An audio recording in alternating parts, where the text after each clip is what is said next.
함께하며 여러분의 내일을 응원합니다.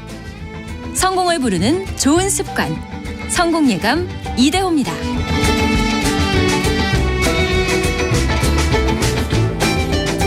자, 성공예감 이대호입니다. 2부가 돌아왔습니다.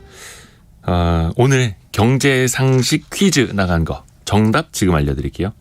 김치. 예, 김치였습니다. 들어온 문자 몇 개 좀 소개를 해드릴까요? 김상환님께서 아직 이대호 기자는 보이는 라디오가 어색하신 듯 머쓱하게 웃는 걸로 보이네요. 김치 하고 웃으세요라고. 고맙습니다. 아직 어색한 건 사실입니다. 예, 그게 사실입니다. 우리 강진미님께서 성공예감 이대호입니다. 루틴으로 늘 잘 듣고 있어요. 오늘 쉬는 날이라 늦게 일어나서 라면에 김치 먹고 있습니다. 맛나네요. 라고. 배고파라. 자, 그리고 6726님이 아들, 딸 자취하는데 김치 만들어서 보내주고 있어요. 방송 끝나면 택배 보내려 갑니다. 라고. 이렇게 우리 부모님들 김치 담가서 자녀분들한테 택배로 보내주시는 분들 많죠. 지금도 저희 어머니도 택배로 이렇게 싸서 비닐 포장에 스티로폼 포장 이렇게 해서 저희 집으로 또 보내주고 계십니다. 엄마 생각나네요. 자, 오늘 이번 달 매트리스 당첨자 발표하는 날입니다. 이거 효과음 나가네요. 누구 제가 할게요. 자, 0407번님 축하드립니다. 우리 보내주신 사연을 읽어드릴게요. 0407번님이 어떤 글을 올려주셨냐면요. 부모님과 셋이서 모자를 만드는 작은 봉제 공장을 운영합니다. 경기가 안 좋다 보니까 주문도 잘 안 들어와요. 겨울에는 붕어빵 장사까지 투잡을 하면서 버텼습니다. 성공예감 들으면서 나와 비슷한 자영업자가 많구나 위안이 됩니다. 늘 힘이 되는 이야기 감사합니다. 라고 보내주셨습니다. 자, 이렇게 응원의 마음을 담아서 저희 성공예감이 0407번님께 180만 원 상당의 매트리스 선물로 드리겠습니다. 일이 피곤하실 텐데 그래도 잠은 푹 주무시라고 조금 도움을 드리겠습니다. 저희 제작진이 따로 연락을 드릴 겁니다. 자, 이제 2부 본격적으로 시작을 할게요. 그동안 시장을 흔들어 왔던 어떤 은행권의 위기, 미국, 유럽 쪽에서 계속됐었는데 조금은 진정이 되는 흐름입니다. 최근에 좀 주가도 반등을 하는 모습들이 나타나고 있고 이게 불씨가 다 꺼진 건지 또 체크는 계속 해봐야겠죠. 86번가 정광우 대표와 함께 은행 쪽 이야기뿐만 아니라 다음 한 주는 또 어떻게 우리가 내다봐야 할지도 이야기를 나눠볼게요. 어서 오세요. 네, 안녕하십니까. 안녕하세요. 여기저기에서 계속 은행들 질문은 최근에 거의 한 2주 동안은 계속 들으셨죠? 네, 맞습니다. 은행이 거의 이제 지금 핵심 이슈다 보니까는요. 그렇죠. 네. 그게 이제 금융시장을 다 흔들어 놓고 있었으니까 일단은 어떻게 보면 이게 촉발이 됐던 실리콘밸리 뱅크, 그렇죠? SVB. 요게 이제 인수 결정이 났습니다. 그러면서 이제 시장이 좀 진정 구도로 가기 시작을 했는데 여기를 인수한 데가 퍼스트 시티즌스 뱅크. 조금 생소하거든요. 네네. 여기는 우량한 데인지 어떤 곳인지 좀 소개 좀 해주세요. 네, 지금 인수가 결정된 퍼스트 시티즌스 은행이라는 데는요, 역시나 지방은행이고요. 지방은행. 규모로 봤었을 때는 미국에서 자산 규모로는 30위의 은행입니다. 네. 네, 30위라 하더라도 이제 총 자산이 1,000억 달러가 좀 넘는 그런 규모이고, 사실 이제 SVB하고는 좀 차이가 난다라고 할 수 있는 점이 SVB, 그러니까는 실리콘밸리 은행이 왜 문제가 되었느냐 했을 때 일단은 거기는 작년부터 이미 예금이 빠져나가기 시작을 했었어요. 네. 그런데 이번에 인수한 요 은행의 경우에는 오히려 작년에는 들어왔었던 예금이 은행이고요.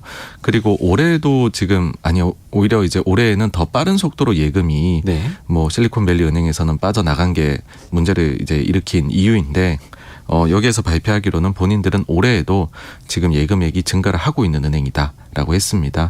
그래서 기본적으로는 뱅크런에서 완전히 비켜나 있던 좀 우량한 곳이라고 할 수 있겠죠. 그리고 또 한 가지로 실리콘밸리 은행이 문제가 됐던 거는 그 채권 가지고 있는 거에서 미실현 손실이 너무 많다라는 것이었었잖아요. 네. 근데 그 부분이 이제 실리콘밸리 은행은 자기 자본 대비 거의 한 100% 정도 미실현 손실이 있었던 반면에 이번에 인수가 결정된 여기 퍼스트 시티즌스 경우에는 약 한 15% 정도 지금 미국의 은행권들 평균 대비해 가지고 낮은 그런 상황입니다. 그러다 보니까는 지금 뭐 상대적으로는 우량하다라고 할 수 있을 것이고요. 네. 그래서 요번에 요번에 결정한 부분에 있어 가지고서는 아니 그럼 사간대가 나중에 문제 생기는 거 아니냐 이게 이제 또 걱정이실 텐데. 그렇죠. 근데 그런 걱정은 좀 덜어 놓으셔도 되지 않을까라는 생각이 드는 곳입니다. 그렇죠. 그냥 SVB 은행이 인수가 됐다, 피인수가 됐다 이게 아니라 결국은 누가 어떤 얼마나 우량한 은행이 사갔는가를 봐야 되는데 그 퍼스트 시티즌스 뱅크라는 곳은 우량하다. 그래도 네, 건전성 그렇습니다. 관리가 잘 되고 있는 곳이다. 이렇게 보면 되겠네요. 자, 근데 이걸 어찌됐든 간에 조금 이제 부실에 빠진 은행이라 하더라도 인수한 조건이 있었을 것 아닙니까? 어떤 조건을 어떻게 사간 겁니까? 근데 뭔가 이런 이제 은행권에 문제가 생겼을 때예요. 네. 일단은 모든 거를 이제 그 정부 쪽에서 가져가 가지고서 요거를 매각 절차를 밟게 됩니다. 네. 그때 그렇게 이제 매각 절차를 밟을 때 가장 어려운 그런 부분이 뭐냐 하면은 대출을 매각을 하는 거거든요. 대출을 매각한다. 네. 그러니까 실제적으로 가지고 있는 채권 같은 경우는 시장의 가격이라는 게 존재를 하잖아요. 그렇죠. 그래서 상대적으로 매각이 쉬운 반면에 보유하고 있는 대출은 그게 뭐 어디 상가에 나간 대출일 수도 있고 어디 기업체에 나간 것도 있는데 그 건건이 전부 다 분석을 한다는 건 사실 사가는 쪽에서도 매우 어려운 일이거든요. 그렇죠. 그래서 요거는 이제 좀 대충 어느 정도에서 할인이 그러니까 좀 깎아줘가지고서 팔렸느냐를 네. 보고서 우리가 그 전체적인 대출의 부실이 어느 정도 있는지 없는지를 파악을 그러니까 가격을 보고서 그냥 시장 참여자들이 해보는 겁니다. 근데 지금 어느 정도 할인해가지고서 넘겼냐 보니까 이제 그 예금보험공사에서 약간 20% 초반 정도 할인을 해가지고서 퍼스트 시티즌스에 매각을 했고 요 뉴스가 나오고서 퍼스트 시티즌스의 주가가 거의 한 50% 정도 올랐습니다. 그러니까 시장의 평가는 뭐냐 하면은 좋은 가격에 사온 것 같다. 오히려 여기에서 나중에 이제 이익이 좀 발생하지 않겠느냐. 싸게 사왔기 때문에 대출을. 그러니까 그 대출 받은 사람들이 돈 떼먹지 않고 잘 갚으면 오히려 네. 더 많은 이득이 될 수도 있다. 네, 그렇습니다. 그러니까 지금 720억 달러 어치의 대출을 가지고 온 건데 네. 그 중에서 이제 165억 달러를 할인을 받았거든요. 근데 그 이제 시장에 혹시 그런 시스템 리스크가 오지 않을까 걱정했던 사람들 입장에서는 네. 약간 20% 정도의 할인만으로도 이게 딜이 성사가 되는 걸 봐가지고서는 그 대출이 그렇게 부실한 대출로 구성된 건 아닌 것 같다라고 네. 생각을 하는 거고요. 반대로 이제 또 은행권에 투자하는 분들 입장에서는 아니 생각보다 여기는 좀 건전한 곳들이 많고 일시적으로 유동성 문제에 빠진 것 뿐인데 이 정도 규모 있는 거를 싸게 사갔으면은 나중에 이 은행들은 특별히 이익이 좀 발생할 수 있겠다 하면서 뭐 두 쪽 다 좋아하는 그런 결과가 나왔고요. 사실 요거는 그 전에 지금 파산된 데가 2개잖아요. 네. 실리콘밸리 은행 말고 또 시그니처 은행이라는 데도 파산이 됐는데 시그니처 은행. 예, 여기에 자산하고 예금은 그보다 한 주 앞서 가지고서 뉴욕 커뮤니티 방콕이라는 데 이미 매각이 됐습니다. 네. 근데 그때 당시에도 조건을 보게 되면 한 20% 정도 할인해 가지고 가져갔었거든요. 네. 그리고 그 은행도 그 소식이 전해진 이후에 보면은 주가가 한 40-50% 정도 상승을 했습니다. 커뮤니티 방코프가. 네, 네. 네. 그래서 그렇게 봤었을 때는 이제 그 가지고 있는 대출의 그런 건전성이라는 것이 은행들이 지금 파산한 은행들이 갖고 있던 대출의 그 건전성이라는 것이 생각보다는 우려한 수준은 아니었다. 네. 그러니까는 이제 전체적으로 은행에 대한 우려가 좀 조금씩 스트레스가 가셔가는 것 같습니다. 아하, 그러니까 시장도 긍정적으로 해석을 한 거고, 그렇죠? 어떻게 보면 사간 측은 싸게 사서 좋고 매각된 것은 어차피 뭐 이제 은행이 위험에 빠졌으니까 매각될 수밖에 없었는데 시장은 여튼 그것을 긍정적으로 보고 있다. 해서 보니까 최근에 미국의 은행주들이 좀 반등을 하더라고요. 네네. 강세도 그랬고, 근데 다만 이런 M&A 소식이 이어진 다음에 한번 크게 급등을 했다가 그 이후에는 은행별로 뭐 주가가 조금 엇갈리는 모습도 나타나고는 있는데, 그러면 뭐 미국이랄지 유럽이랄지 은행 관련된 리스크는 이제 어느 정도 저물었다, 해소됐다, 이렇게 조금 마침표 하나 찍어도 되겠습니까? 저는 스트레스의 그 피크 아웃이 이미 일어났다라고 생각을 합니다. 네. 그러니까는 이런 부분을 우리가 확인해 볼 수 있는 것은요. 네. 연준에서 매주 본인들의 보유 자산 내역, 그러니까 대차 대조표를 공개를 합니다. 네. 그게 오늘 새벽에 또 나왔는데요. 네. 당초 실리콘밸리 은행 사태가 벌어지고 나서 이렇게 미국의 조금 자금이 부족한 은행들이 최종 대부자인 연준에 찾아가가지고서 급전을 빌려 쓰게 되거든요. 네.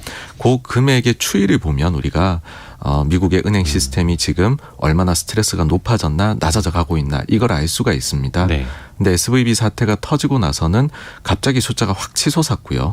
그 뒤에는 지난주에는 소폭 숫자가 줄어들었어요. 그러니까 한 뭐 10억 달러 조금 안 되게 줄어들었었는데 예. 이번 주에는 100억 달러 이상 감소했습니다. 그래서 일단은 급전을 빌려 쓰는 데는 확실히 조금 줄어들었다라는 거를 우리가 알 수 있고요. 또 한 가지로 요거를 글로벌 차원에서 보게 되면 미국 연준에서 통화 스와프를 이용해서 달러를 빌려가는 경우들이 있습니다. 네. 글로벌 다른 나라의 중앙은행들이요. 근데 그 거래도 보게 되면은 지난주에는 한 600억 달러 정도 갑자기 상승을 했었거든요. 네. 그런데 요번에 발표된 걸 보니까는 550억 달러로 또 금액이 한 50억 달러 정도 감소를 했습니다.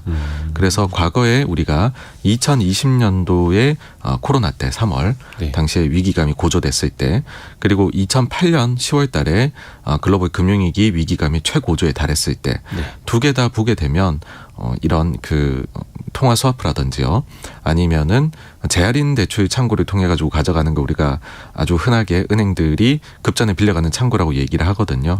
그 숫자들이 그때 당시에 피크를 찍었을 때가 증시는 바닥이었었습니다. 지난주에도 그래서 그 은행들이 정부에서 중앙은행에서 돈을 얼마나 빌려가야 되는지 그 숫자 정말로 잘 봐야 된다. 그 말씀을 해주셨던 것도 기억이 나겠고 그것도 이제 줄고 있다. 네, 안정을 그렇습니다. 찾고 있다. 급전 안 빌려도 된다. 네, 은행이 은행에게 급전 안 빌려도 된다. 그런 상황으로 가고 있다. 그 유럽으로 좀 눈을 돌려서 보면 크레딧 스위스 이후에 유럽에서 누가 또 위험하지? 그러면서 항상 예전에 여러 번 문제가 됐던 독일의 도이체방크. 다음 타자 아니냐 이런 네네. 이야기를 많았고 그것도 이제 지난주에도 막 이야기했고 근데 그 이후 상황은 어떤지 지금 도이체방크는 어떻습니까 상황이? 네, 사실 미국의 지방은행 사태가 좀 잠잠해져 가면서 예. 도이치방크 같은 경우에도 뭐 주가가 좀 올랐고요. 반등. 네. 그래서 유럽에서도 좀 이와 관련해 가지고서 네. 안도감을 가져가는 것 같습니다. 근데 사실 도이치방크에 대해 가지고서는 문제가 된다라고 지난주 금요일 날에 이제 나왔었죠. 예. 근데 그때에 의아함을 가졌었던 시장의 참여자들이 많았었습니다. 예. 왜 그러냐면 사실 도이치방크가 문제가 정말로 크게 됐던 건 2015, 16년 요때였었거든요. 네. 근데 그 이후로 건전화 과정을 굉장히 지리멸렬하게 오랫동안 아주 지겨운 과정을 거쳐가면서 좀 건전화가 많이 되었고 구조조정 많이 했다고 하죠. 네, 맞습니다. 네. 그래서 좀 많이 나아졌고 특히나 이제 그 크레딧 스위스하고 비교들을 많이 하시는데 크레딧 스위스하고 차이라고 한다면은 뭐 크레딧 스위스는 작년부터 예금이 감소했지만 도이치방크는 계속해서 오히려 예금이 증가를 하고 있고요. 네. 그리고 크레딧 스위스는 작년하고 재작년도에 단기 손실이 크게 발생을 했는데 네. 반대로 도이치방크는 순이익이 크게 나왔거든요. 네. 그리고 자기 자본 비율이나 이런 건전성도 훨씬 더 나아서 비교가 좀 안 된다라고 했는데 워낙에나 이제 뭐 한 최근 한 10년 동안 악명이 높다 보니까 이런 얘기가 나온 게 아니냐라는 것이었고요. 그래서 그거를 지난 금요일에 촉발시켰었던 이유를 찾아보면 우리가 그 부도 위험이라고 하죠. 크레딧 디폴트 스왑이라고 네네네. 해서 요 CDS의 금리가 갑자기 팍 튀어버린 거였거든요. 일종의 보험료 같은 거. 네, 맞습니다. 근데 요 시장은 저희가 조금 이거를 좀 분별력 있게 봐야 되는 것이 네.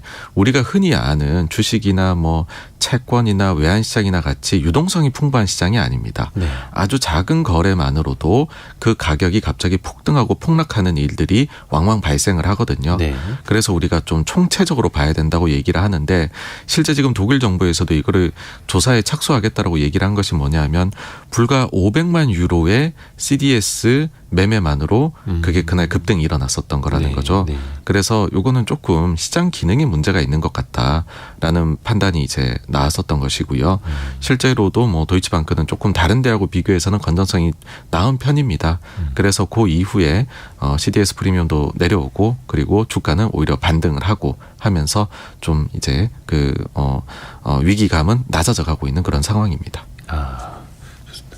우리 김광민 님이 베어스턴스 랠리라는 이야기도 있다라고 의견을 주셨는데 요거는 약간 그 지난 2008년 금융 위기 때 리먼 브라더스 파산하기 전에 베어스턴스부터 문제가 되면서 이게 줄줄이 이어졌던 근데 그거는 아니라는 게 이제 정광훈 대표님의 계속되는 이야기고, 그렇죠? 네, 그래서 지금 이제 맞습니다. 안정을 찾아가고 있다.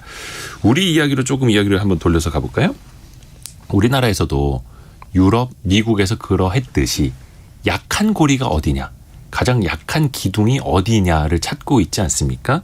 사실 찾는다라기보다는 또 눈에 띄기도 하고, 그래서 최근에 이제 저축은행이라든지 새마을금고 같은 곳들이 이야기 많이 올라오고 있는데, 일단 많은 분들이 걱정하시는 게 이거 2011년 저축은행 사태처럼 이어지는 것 아니냐, 이렇게 걱정을 하시거든요. 어떻게 보세요, 대표님? 그러니까는 그렇게 의구심이 드는 거는 너무 당연하다라고 생각을 합니다. 왜냐하면은 우리는 특히나 더 먼저 작년 뭐 하반기부터 레고랜드발 사태를 겪다 보니까 네. 과연 정말로 우리는 괜찮을까? 믿을 수 있느냐? 네, 그건 너무 당연한 과정이고요. 네. 다만 우리나라에서 금융 규제 당국에서 네. 규제 수준을 좀 많이 높였었던 게 있습니다. 그리고 어떤 뭐 상품이 좀 문제가 된다라고 하는 거에 있어 가지고서는 미리 좀 그 데이터들을 좀 받아보고서 뭐 그것이 이제 그 관리가 소위 되고 있다라고 우리가 네. 표현을 하는데, 네. 그런 부분들이 일정 부분은 과거 대비해서 높은 수준으로 이뤄지고 있습니다. 다만 근데 문제가 될 수 있는 부분은 금감원이나 금융위에서 이렇게 금융이나 금감원의 손길이 뻗치는 곳은 네. 그래도 좀 우리가 관리가 되는데, 그렇지 않은 이제 어떻게 보면은 좀 금융 규제 사각지대라고 해야 될까요? 예. 그런 것들이 존재를 한다는 거고, 대표적으로 지금 뭐 금고 이런 이제 자금인데, 새마을금고. 예, 여기는 예. 이제 금융위원회 소관이 아니라 행정안전부 네, 소관으로 맞습니다. 되어 있죠. 네. 그래서 여기가 그러면 우리가 볼 때에는 믿을 수 있느냐, 이런 의문이 최근에는 뭐 좀 제기가 많이 되고 있습니다. 네. 그러니까는 우리가 뭐 저축은행이 11년도에 문제를 일으켰으니까 이번에도 똑같이 혹시 저축은행이 문제가 되지 않겠느냐라는 생각이 바로 드실 수가 있는데, 근데 그때 당시에는 저축은행들의 대주주나 아니면 최고 경영자가 개인이거나 뭐 지방의 어떤 유지거나 이런 경우들이 많았는데요. 네. 근데 그 이후에 저축은행 사태가 벌어지고 그게 다 매각이 됐어요. 그렇죠. 그러면서 대형 증권사나 아니면 대형 은행들에 팔려갖고, 네. 여기들은 다들 내부적으로 리스크 뭐 그다음에 통제위원회 이런 것들이 잘 돼 있습니다. 그런 네. 데서 매년 감사를 받기 때문에 실질적으로 지금의 자산이나 부채 자본 비율 같은 걸 봐도 11년하고는 비교가 안 되는 수준이거든요. 그러면은 지금 이런 이제 그 관리가 좀 덜 되고 있는 그러면 곳은 어디냐라고 했을 때는 결국에는 좀 행안부 산하에 있는 받았었던 그런 곳들이지 않겠느냐라는 얘기가 그래서 나오고 있는 것이고요. 실제로 지금 보시게 되면은 뭐 어떤 뭐 이제 압수수색에 들어갔다 이런 기사도 나오고 있고, 새마을금고. 예. 뭐 지역 같은 경우에. 네. 그리고 지금 요 대출 해준 거에 대해 가지고서 기존에 쌓던 것보다도 충당금을 더 쌓아라. 네. 그래서 혹시나 손실이 증가했을 때에 미리미리 비용 반영을 해가지고 대비를 해두어라라는 거거든요. 네. 그래서 이게 뭐 제가 볼 때는 너무나 FM처럼 1차적으로 나올 수 있는 정부 쪽의 반응이다라고 생각을 하고요. 그 다음에 2차적으로 나올 수 있는 거는, 결국에는 은행들이 건전성을 금융기관이 올리려고 하면 자본 확충을 해야 되거든요. 네. 그래서 요 뒤에는 조금 더 부실이 발견된다라고 하면 자본을 확충을 하라라는 네. 뭐 정부 쪽의 요구가 네. 들어가는 그런 과정을 일단은 먼저는 거치지 않을까 싶습니다. 그게 그럼에도 불구하고 봤었을 때 부실이 좀 생각보다 많다라고 하면은 그때는 이제 좀 뭔가 조치들이 추가적으로 더 센 조치들이 나오게 되겠죠. 그 말씀해 주신 손실에 대비하라, 그 대손 충당 같은 경우에는 벌어놓은 돈 중에서 나중에 잃을 걸 대비해서 한쪽 주머니에 미리 하나를 빼놔라, 이렇게 좀 범퍼 맞습니다. 같은 걸 놓는 거고, 네, 자본 확충이라고 하면 나중에 돈을 잃을 걸 대비해서 자본금을 더 많이 증자를 한다라든지, 그것도 네. 미리미리 대비를 해놔라. 네, 이런 이제 네. 단계적으로 우리가 생각을 하면 되겠죠. 그래서 부동산 PF 같은 경우에도 한창 늘어나던 2017년, 2019년 이때도 금융당국에서 계속 너무 많다, 속도 너무 증가한다, 관리해라, 줄여라, 이런 신호들을 또 금융사에 많이 주기도 했었죠. 근데 이제 모르겠습니다. 이게 사실 최악을 지금 대비하는 게 맞을지는 모르겠습니다만, 그래도 시나리오는 좀 세워놔야겠죠. 아주 멀리 대비한다라는 생각에서. 이게 혹시나 금융시장 흔들리는 게 시스템 리스크라는 것까지 이어지진 않을지 우리의 목소리도 없지 않아 있거든요. 네, 맞습니다. 당연히 이제 그 다음으로 생각하실 부분이 진짜 이거 시스템 리스크 오면 어떡하느냐 네. 이실 텐데요. 사실 이거는 뭐 사례가 있다 보니까는 너무 잘 알 수 있는 게 2011년도에 저축은행 사태가 크게 벌어졌었을 때 네. 우리 금융시장이 그걸로 인해 가지고서 특히 이제 제가 말씀드리는 거는 증시입니다. 기준이. 증시가 이로 인해 가지고서 타격을 입었느냐라고 하면 사실 그렇진 않았거든요. 네.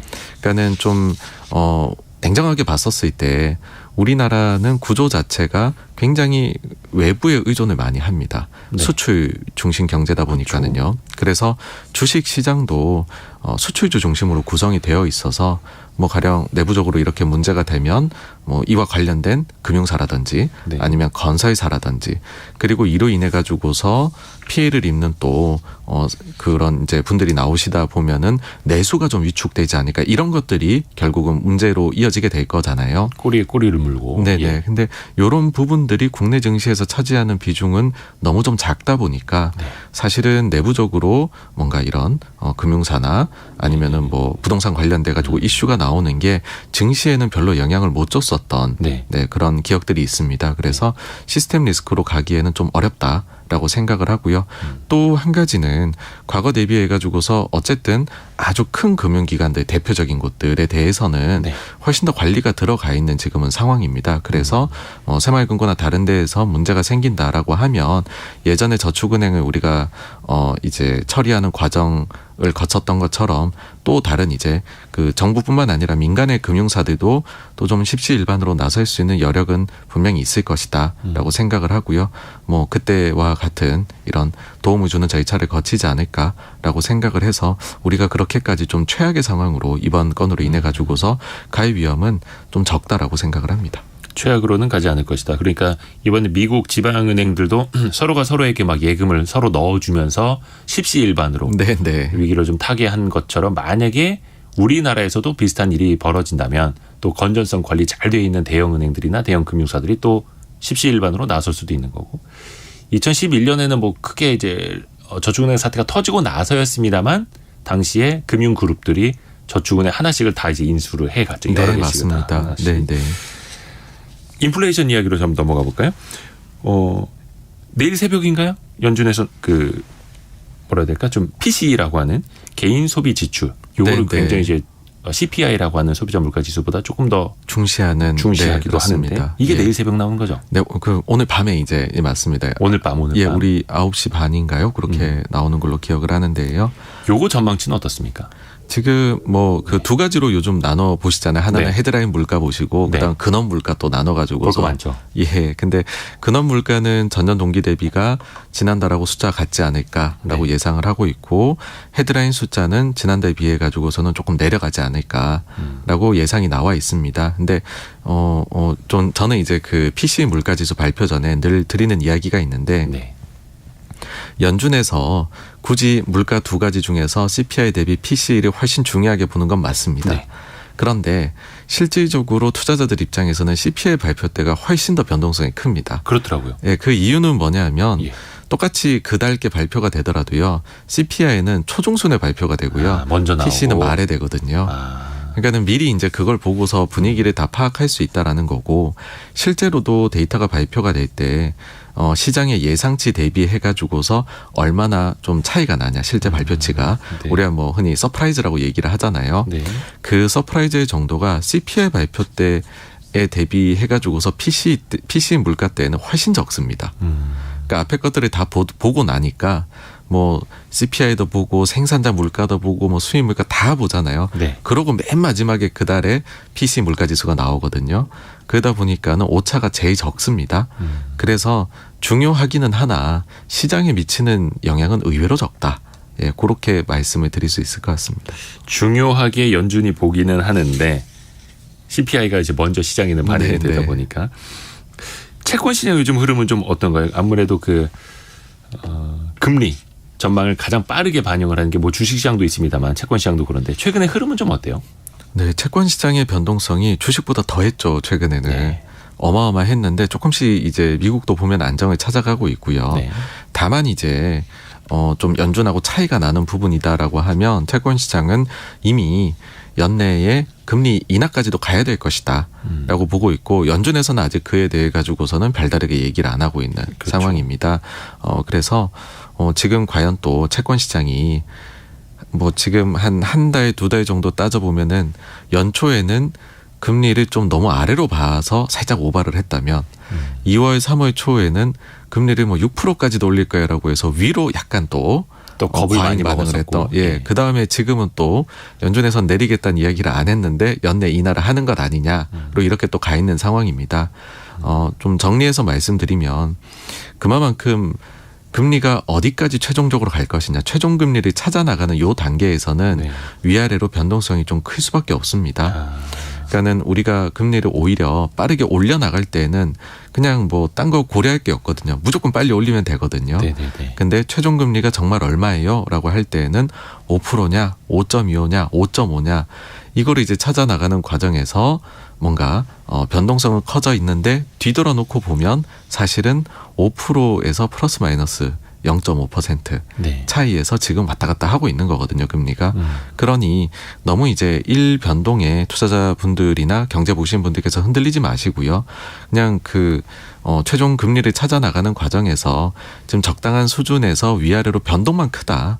절대치를 보게 되면 얼추 그 범위 안에서만 움직이고 있으니 너무 이걸 가지고서 조금 저희가 뭐 소위 저는 호들갑을 떤다고 표현을 하는데 네. 그럴 필요는 없지 않나라고 생각을 합니다. 근데 사실 호들갑 떠는 게 시장의 속성이기도 하죠. 네, 변동성도 항상 우리의 친구처럼 같이 가야 되는 게 변동성이고 채권 시장은 어떻게 보면 과도한 기대, 과도한 걱정 또 지금은 또 어떻게 보면 과도한 기대 이렇게 하고 있는 상황이고요.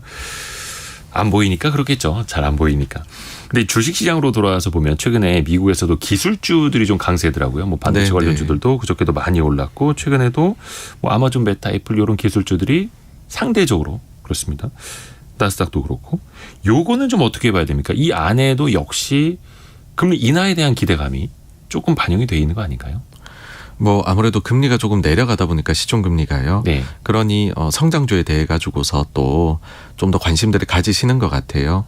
근데 크게 이제 큰 그림에서 봤었을 때는 지금 사실 경기 침체에 대한 우려 자체가 일단은 그 다음으로 제일 크게 들어올 수밖에 없는 상황이잖아요. 네네네. 그러다 보니 조금 더 이익의 안정성이 있다라고 여겨지는 기업들, 사실 빅테크들이 워낙 경쟁력이 있다 보니까 그래서 이쪽으로 또 관심이 간 게 아닌가 생각이 됩니다. 네. 그런데 또 하나 재미있는 현상이 가령 인텔이라든지 아니면 마이크론이라든지 네. 우리가 최근에 나오는 실적 추이를 보게 되면 사실은 여기들은 형편없는 기업들이거든요. 그렇죠.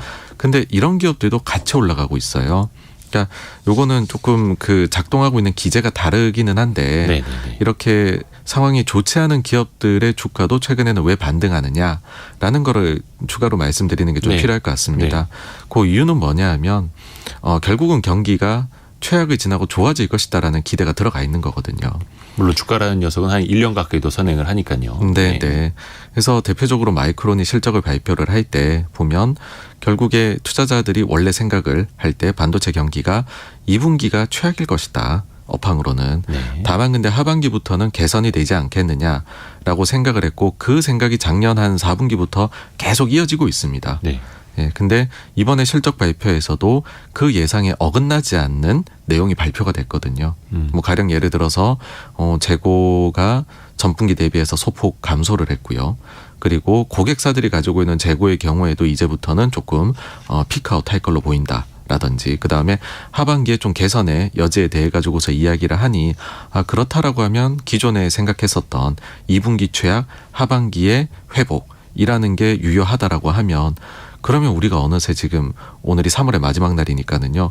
그 최악의 시기는 이미 왔고 그럼 주가는 좀 선반영을 하니 지금부터 투자하기에 적절하지 않겠느냐라는 것이 주가에 반영이 되고 있다. 녹아 있다.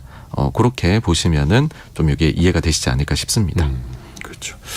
그래서 현재의 경기와 또 주가라는 이제 금융시장의 어떤 지표는 또 굉장히 좀 다르게 움직인다라는 것, 시차가 크다라는 것도 항상 상식적으로 알아두시면 좋을 것 같고요. 기술주 이야기를 했는데 이제 중국 최대 전자상거래 기업이죠. 알리바바. 여기서도 큰 이슈가 나왔어요. 이제 마인 회장이 최근에 다시 좀 복귀를 해서 뭐 언론 지면에도 많이 등장을 하고 있고요. 알리바바가 기업을 많이 분할하겠다 발표를 했습니다. 한 개의 지주회사 그리고 그 밑으로 6개 회사로 쪼개겠다 이렇게 밝혔는데 일단 이런 알리바바의 기업 분할 이건 어떤 의미라고 보면 될까요?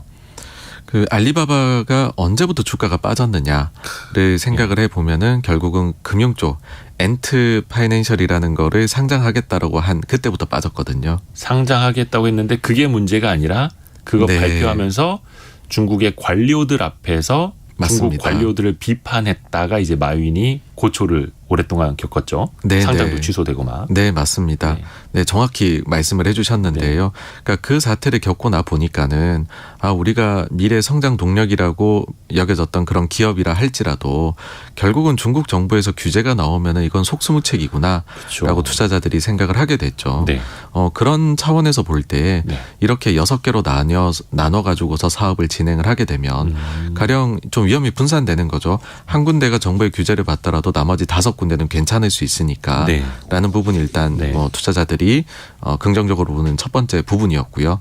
또 다른 하나는 그만큼 정부에서 관치를 하는데 이렇게 6개로 나눠 가지고서 지배구조를 바꾸겠다라고 하는 게 공식화 되었다라는 것 자체가 네. 공산당의 허가가 떨어진 공산당이 좋아하는 구조이지 않느냐라는 것도 또 투자자들을 안심시키는 소식이 어떻게 보면 되었고요. 약간 그 수면 아래에서 당과 기업이 조금 협의를 했을 수도 있고. 네, 네. 물론 이건 추정의 영역입니다만. 네. 네. 그리고 또 이제 마지막으로 보게 되면은 결국에는 지금 2년 넘게 사실 빅테크 기업 때리기에 들어갔었던 거거든요. 네, 네. 근데 중국에서도 이제는 제로 코로나도 완화하고 경제를 좀 성장을 좀 촉진시키겠다라는 게 목표가 됐는데 그러기 위해서는 이런 규모 있는 기업들의 또 협업이 필요합니다. 그런 차원에서 결국은 더 나은 구조를 만들고 발표하고 또 정부에서도 이에 대해 가지고서 별도로 부정적인 이야기가 안 나오는 걸로 봐서는 결국 다 같이 합심해 가지고서 또 최근 보시면은 게임도 마약이다 이런 표현까지 했었는데 그랬죠. 예, 근데 게임도 지금 판호나 이런 것들이 굉장히 잘 나오고 있거든요, 중국에서. 네. 일종의 허가 같은 거 네, 많이 내주고 있죠. 네. 네, 그래서 중국 정부의 태도 자체가 여기에서도 또 하나 긍정적으로 이제는 바뀐 것이 아니냐. 하여튼 이런 점들이 복합적으로 작용을 해가지고서요, 좀 긍정적으로 평가가 나온 것 같습니다. 네. 그 중국 이야기 조금 더 이어가 볼게요. 사실 이제 중국이 세계 2위의 경제 대국인 건 모르는 사람이 없는데 유엔을 비롯해서 대다수 국제기구에서 보면은 중국을 아직 개발도상국으로 분류하는 곳이 많습니다. 그래서 미국 하원에서 어떤 법안이 나왔냐면 중국의 개발도상국 지위를 박탈해야 된다. G2 국가인데 왜 혜택을 보느냐. 이런 식으로 하면서 이제 법안이 통과가 됐는데 그러면 이게 이제 앞으로 어떤 영향을 주게 될지도 살펴보죠. 네, 분명히 좀 중국 쪽에는 부정적인 영향이 갈 겁니다. 네. 대표적으로는 사실 이게 어떤 이제 그 분류가 되어 있느냐에 따라서 네. 가령 지원금을 내야 되는 국가이냐 받을 수 있는 국가이냐 나뉘거든요. 네. 근데 중국은 많은 경우에 이제 지원금을 받을 수 있는 국가로 세계에서 GDP 규모는 2번째로 큰데 네. 분류가 되어 있었던 것이죠. G2 국가인데 유엔의 지원금을 받을 수 있는 나라. 네, 예. 네. 그리고 또 한 가지가 각종 이제 좀 질적인 규제들, 예. 가령 지적재산권을 비롯해 가지고서 여러 가지에서 규제의 강도가 아무래도 선진으로 분류되는 것 대비해서는 낮습니다. 네. 근데 그런 부분들도 다 이제는 선진 수준으로 바뀌게 되겠죠. 네, 네, 네, 근데 그러면 이 이슈가 새로운 것이냐라고 했었을 때에는 미국이 전체적으로 지금 중국을 견제하는 그 큰 흐름에서의 하나의 또 다른 게 그냥 나온 것뿐이다. 네. 라는 것이어서 사실 이게 추가적으로 증시 쪽에 미칠 수 있는 영향이다라고 하면 네. 사실 이게 그저께 나온 뉴스인데 시장 반응을 보시면 뭔가 전혀 영향을 받지 않은 걸로 보이시잖아요. 네. 그러니까 그거 자체가 여기에 대해서 추가적으로 뭔가를 반영을 할 거는 없다. 또 이제 그런 뉴스로도 우리가 해석을 하면 될 것 같습니다. 어차피 그 패권 경쟁에서 이어지는 여러 가지 소재 중에 하나. 네, 그렇습니다. 보면 되겠다. 네, 그리고 요거 자체로 인해 가지고서 뭔가 변화가 있다고 할지라도 네. 사실 이제 선진으로 이미 분류가 아직 안 되어 있다고 하더라도 반도체를 비롯해 가지고서 사실 중국의 수입이나 수출 규제를 미국 자체가 하고 있지 않습니까? 네. 그러니까는 요거는 좀 상징적인 의미가 더 강하다라고 할 수 있고요. 실질적으로 규제가 내려지고 하는 부분은 이미 미국이 하고 있다. 벌어지고 있는 일이다라는 거고 이걸로 인해서 추가적으로 더 뭔가가 내려질 만한 조치나 그런 수준은 거의 사실은 좀 현실적으로는 제한적이다. 그렇게 바라보고 있습니다. 그리고 아까 그 마이크론 같은 경우도 잠깐 언급해 주셨고 실적이 최악인데 주가는 이제 오르기 시작했다라는 말씀을 해 주셨어요. 그거 가지고 이제 우리 시장에서 좀 빗대서 한번 보겠습니다. 오늘 코스피가 2,477포인트까지 거의 1% 가까이 오르고 있습니다. 상승폭 조금씩 확대하고 있는데 삼성전자가 거의 1.3% 올라서 64,000원 회복을 한 게 영향을 많이 주고 있는 것 같아요. 삼성전자 역시 3월 초에는 5만 원대까지 갔다가 지금 이제 64,000원대까지 올라와 있는데 이제 좀 반도체는 제대로 좀 바닥을 찍은 건지 훈풍이 좀 불 수 있을지 좀 어떻게 보세요? 일단 미국 기업들이 하는 이야기만 들어봐가지고서는요, 예. 바닥은 분명히 나온 게 아닌가 싶습니다. 네. 그러니까 이제 최근에 있었던 마이크론도 그랬었고요. 그 전에 얘기를 했었던 엔비디아에서도 보면은 결국은 2분기가 업황은 저점이다라는 거에는 변함이 없다라는 것이죠. 네. 그러니까 만약에 우리가 최악의 상황으로 간다라고 하면 이 업황 저점의 시기가 계속 뒤로 밀렸을 겁니다. 시장에서 그거 걱정하면서 그래서 바닥이 2분기가 아니라 4분기 아니냐 이러면서 삼성전자도 5만 원대 갔던 거고. 네, 맞습니다. 예. 근데 지금 이제 나오는 이야기들로 봐서는 일단은 작년 하반기 때에 생각했던 그 스케줄대로 지금은 가고 있다. 네. 그러니까는 추가적으로 너무 겁먹을 필요는 없다라는 게 일단 저는 크게 작용을 하는 것 같고요. 여기에 추가적으로 보게 되면은 이제 주식 시장의 속성인데요. 네. 지나간 과거를 그렇게까지 묻지는 않는 것 같아요. 그러니까는 미래를 중시를 하는 거죠. 아마 이번에 반도체 기업들의 1분기 실적은 예상보다 더 나쁠 걸로 저는 보고 있습니다. 네. 아마 적자가 많이 날 걸로 생각이 되는데 1분기 실적은 네네. 그런데 주가 이제 우리가 예상을 할 때에는 미래를 가지고 하거든요. 그러면 좋지 않은 오히려 과거는 빠져버리고 미래는 2분기가 업황 바닥이고 그다음 회복이 된다라고 하면서 이게 미래 숫자는 올라간 숫자들이 점점 12개월 미래 주당 순이익 예상치 이런 데 들어오게 됩니다. 네. 그래서 참 재미나게도요. 실적이 당장은 나쁠 것 같아도 12개월 미래 PER은 이제 그 이익 전망은 네. 횡보를 하다가 그때부터 올라가기 시작을 합니다. 예. 근데 지금이 그와 비슷한 상황에 있지 않느냐. 그리고 그것이 지금 요 주가에도 조금씩 다 반영이 되기 시작하는 것 아니냐. 그렇게 보입니다. 어떻게 보면 이제 수영장 바닥까지 빠지고 있을 때 바닥을 치고 저 수면 위로 올라갈 가능성을 보는 것처럼요. 이게 주가라는 속성이 원래 또 그러기도 하고요. 요 약간 조금 민감한 이야기로 좀 넘어가야 될 것 같은데 공매도. 네네. 이복현 금융감독원장이 이제 블룸버그와 인터뷰에서 연내에 공매도를 이제 재개하는 걸 좀 검토하는 방향이 옳다 이런 식으로 이야기를 했어요. 실제로 가능성이 있다고 보시는지 좀 이게 어떤 의미일지 좀 이야기해 주세요. 저는 풀지 않을 것보다 가능성보다 풀 가능성이 더 높다라고 생각을 합니다. 풀 가능성. 예, 공매도 완전 전면 재개. 네. 그렇게 보는 이유는 네. 선진 지수에 편입이 되기 위해서는 공매도 재개가 필요합니다. 네. 근데 요번에 6월 초에 우리나라의 우리 시장의 접근성이 얼마나 지난 1년 동안 변화했느냐, 요거에 대해서 MSCI에서 분석 보고서가 나오게 되는데 상당히 다양한 이제 그 MSCI에서 기존에 이렇게 지적했던 부분들에 대해서 상당한 진전이 있었습니다. 네. 그리고 거의 마지막 어떻게 보면은 활용 정점이라고 해야 될까요? 네. 그게 크게 봐서 6가지에 대해서 문제 제기를 했거든요. 그중에 하나가 바로 공매도가 제한적이다라는 것이었습니다. 네. 근데 아마도요, 제가 감히 이제 가정을 해 보기에는 선진 지수의 관찰 대상국에 들어갈 것으로 좀 예상이 된다라고 하면 네네네. 그러면은 그 직전에 풀지 않을까, 전면 재개를 하지 않을까. 그 직전에. 네, 그래서 공매도가 전면 재개되면 증시에 너무 안 좋지 않을까 생각하시겠지만 그게 아니라 오히려 선진 지수에 들어갈 수 있는 가능성이 커졌기 때문에 푸는 것이다라고 좋게 보셔야 된다라고 생각을 하고요. 반대로 우리 증시가 여기에서 또 고꾸라진다라고 하면은 사실은 선진지수고 뭐고 간에 공매도 전면 재개는 못할 거예요.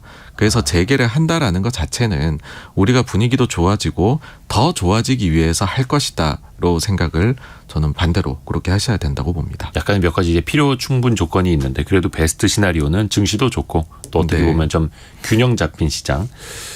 지금 기울어진 운동장이 아니라 그걸 좀 바로 잡고 또 공매도를 그때 가서 재개한다면 더 좋을 테고요.